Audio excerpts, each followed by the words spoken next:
Ingram. So, I bet you're eager to get your hands dirty on our new project. How much has Maxon told you about it? He didn't tell me anything. Makes sense. We've been trying to keep it under wraps until the time was right. Come on. It's this way.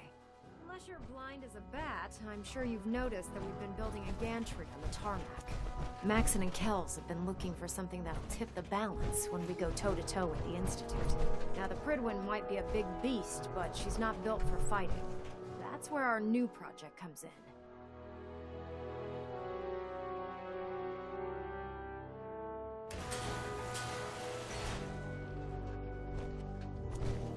This storage bay full of parts is what's left of Liberty Prime. The Brotherhood used it in the capital Wasteland as a weapon against the Enclave. It's the most advanced robot the Brotherhood has ever had at its disposal. Fortunately, Liberty Prime was destroyed in the line of duty. I've spent the better part of the last few years piecing him back together. And if you think that was easy, try rebuilding a Protectron while you're blindfolded.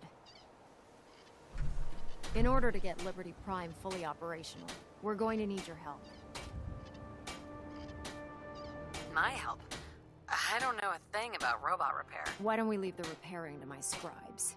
You're going to be doing the legwork. Now, the good news is that we've got most of Prime's parts fully assembled.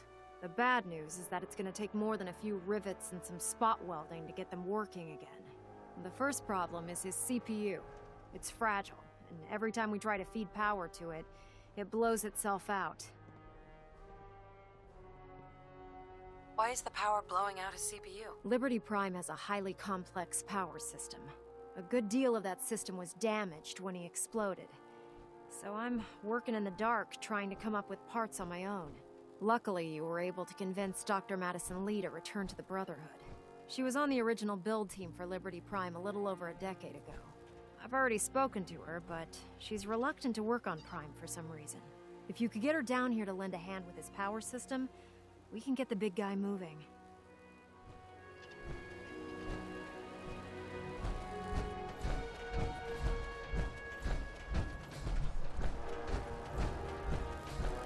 Remember, we're out here representing the Brotherhood. Let's make them proud.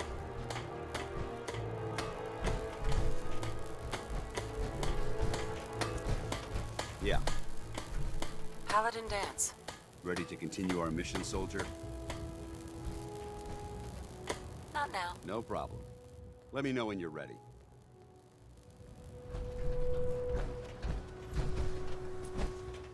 If you're here to talk me into working on Liberty Prime, you can forget it. What changed your mind? Nothing changed my mind. I promised you I'd return to the Brotherhood, and I've kept my end of the bargain. Do I need to remind you why you made that promise in the first place? No, that won't be necessary. Tell Proctor Ingram to get her scribes ready.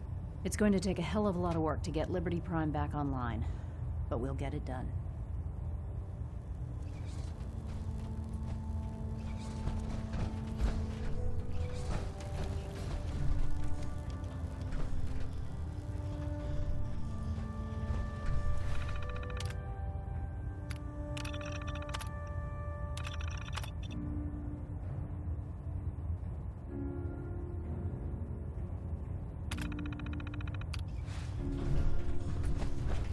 Unless you like getting shot, never turn your back on a gun. Nice work.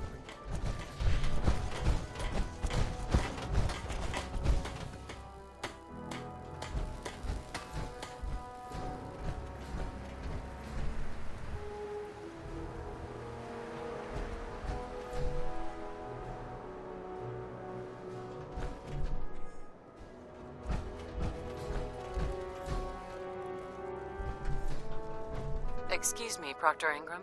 Well, things are off to a good start. Isn't that right, Doctor? I hope so. Prime suffered some significant damage to his memory core. I wish your people would have been a bit more careful, Proctor.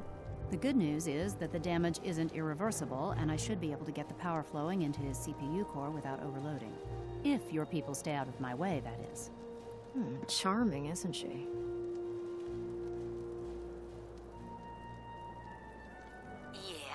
Sorry about that, Ingram. Don't worry about it.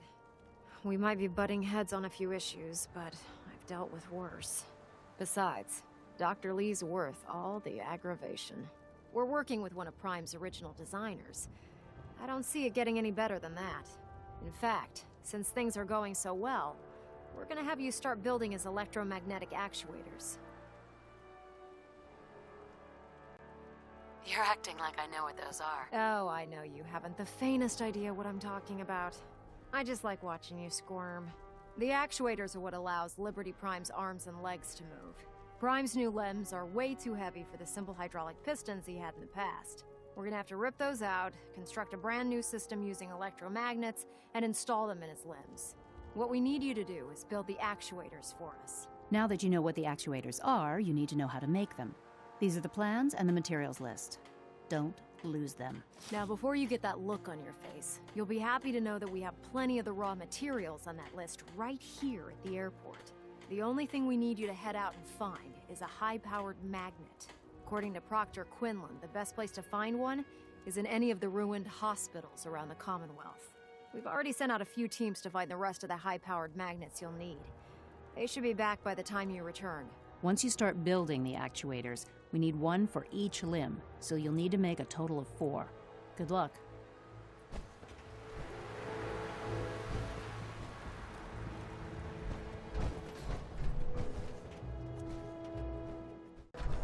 Dr. Ingram. That's all 4 actuators. Delivered and done. Nice work. Right on schedule. I've completed the restoration of Prime's basic functions, and he's ready to go. In fact, it's getting difficult to explain to the system why it can't move right now. Well, as soon as my scribes get those actuators in place, we'll have his arms and legs installed in no time. Which brings me to your next assignment. It won't be long before Prime can walk and talk, but he's missing one last important element. His nukes.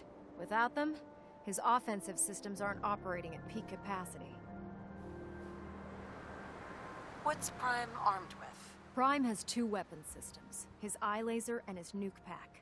The eye laser can target a hostile from hundreds of yards out and take it down with pinpoint accuracy. His nukes are modified Mark 28 nuclear bombs. They used to drop the things from bombers during the war. Just one of the nukes is equivalent to about 3 or 4 Fat Man shells. Basically, whatever it hits isn't getting up again. His eye laser is almost ready to go, but without nukes to load into his pack, he's fighting at less than half his capability. Shouldn't be a problem. Just tell me where they are. I wish I could. Prime's bomb pack is fitted for Mark 28 nuclear bombs, the same type of bombs that were dropped from aircraft during the Great War. The Commonwealth was a major staging area for the military's Air Force, so we assumed we wouldn't have trouble finding them. But since we arrived, our scouting teams haven't located a single bomb. That's going to be a problem. Without a fully loaded nuke pack, Prime won't have the firepower to take on the Institute. Can I build the nukes like I built the actuators? I could build you 1,000 nuke casings, right now, but we've got nothing to put inside them. The Mark 28s have a specialized nuclear payload that requires the correct balance of fissile materials in order for them to detonate properly. In other words, I'd love to mix you a cocktail, but I'm all out of liquor. But before you give up hope, there's actually a silver lining here. Proctor Quinlan has located some records regarding a military installation, which was used as a nuclear weapons storage facility. We're fairly certain this included a stockpile of the Mark 28s. The catch is that the installation is located somewhere within the glowing sea. What do you mean you're only fairly certain? Are they in there or not? The glowing sea is so heavily irradiated, it's giving us echoed readings and false positives. We're just gonna have to trust the records on this one. Scribe Halen's established a communications point on the frontier of the glowing sea. I suggest you head out there first and establish a signal protocol with her so that the nukes can be airlifted out once you've located them. Hopefully, by the time you've returned, we'll be ready to wake Prime up and you can say hello. Good luck, Knight. Rearming Prime with nukes should get him back to full fighting potential.